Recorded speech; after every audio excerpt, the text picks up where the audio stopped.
एक व्यक्ति ने मुझे पूछा था कि आप कश्मीरी हो क्या, हिंदू हो क्या, आप यही यहाँ के नहीं लगते।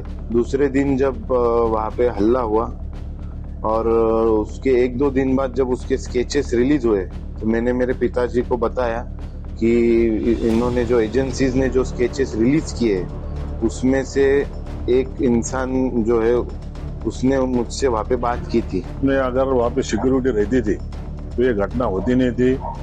इतने लोग जो वहाँ पे मर गए वो नहीं मरते थे।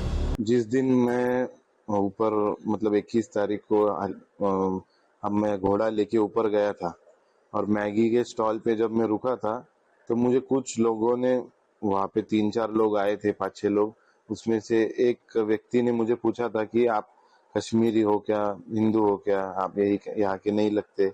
मैंने उनको बताया था कि नहीं, मैं यही का हूँ।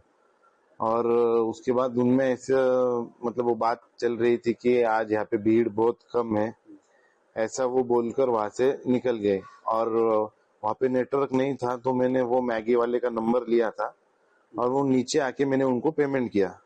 दूसरे दिन जब वहां पे हल्ला हुआ और उसके एक दो दिन बाद जब उसके स्केचेस रिलीज हुए तो मैंने मेरे पिताजी को बताया कि इन्होंने जो एजेंसीज ने जो स्केचेस रिलीज किए उसमें से एक इंसान जो है उसने मुझसे वहां पे बात की थी। तो मेरे पिताजी ने मुझे बताया कि हमने इसको रिपोर्ट करना चाहिए, इसलिए हमने ईमेल से एनआईए को इसकी इंफॉर्मेशन दी है। एनआईए से कुछ आपसे संपर्क हुआ है क्या? नहीं, अभी तक तो कुछ उनकी तरफ से हमको कुछ ये नहीं आया है, रिस्पॉन्स रिप्लाई कुछ आया नहीं। अगर आएगा तो हम आगे उनको जो भी इंफॉर्मेशन नीडेड है वो जरूर देंगे।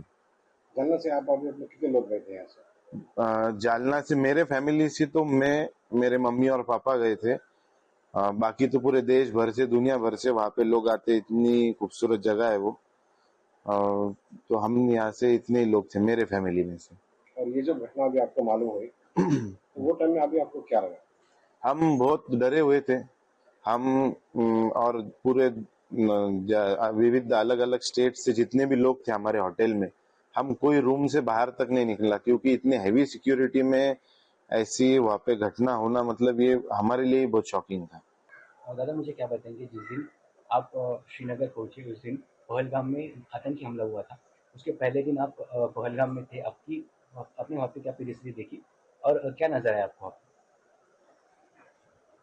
तो मैं, मेरी मिसेस और मेरा बच्चा, हम 3 लोग गए थे और मैं और मेरी मिसेस हम नीचे रुके थे पहलगाम में। और हमारा लड़का है जो आदर्श, वो घोड़े पे ऊपर गया था वो वैली में। तो उसने आने के बाद में जो हमको बताया कि वहाँ पे गार्ड वगैरह कुछ भी नहीं थे, ना आर्मी के लोग थे, ना पुलिस के थे, ना कुछ थे। मुझे ऐसा लगता है कि आपने अगर वहाँ पे सिक्योरिटी रहती थी तो ये घटना होती नहीं थी। इतने लोग जो वहाँ पे मर गए वो नहीं मरते थे।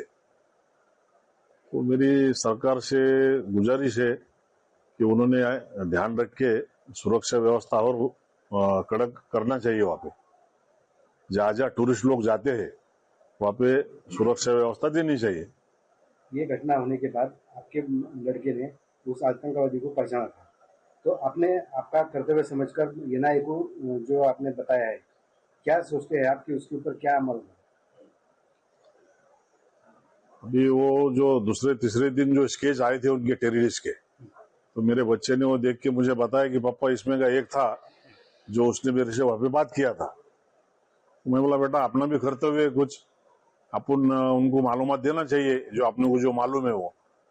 तो फिर उसने वो ईमेल पे एनआईए को मालूमात वो सब दी थी। आपको जब मालूम हुआ ऐसा हमला वहाँ पे अरेंज हुआ है तो आपको क्या लगा, क्योंकि एक दिन पहले आप वहीं पे थे? बहुत बुरा लगा और हम तो बच गए समझो हमारे माँ बाप के आशीर्वाद से। मगर जो लोग गए उनके बारे में बहुत सोच के दुख लगता है और ऐसा लगता है कि ऐसी घटना नहीं होनी चाहिए।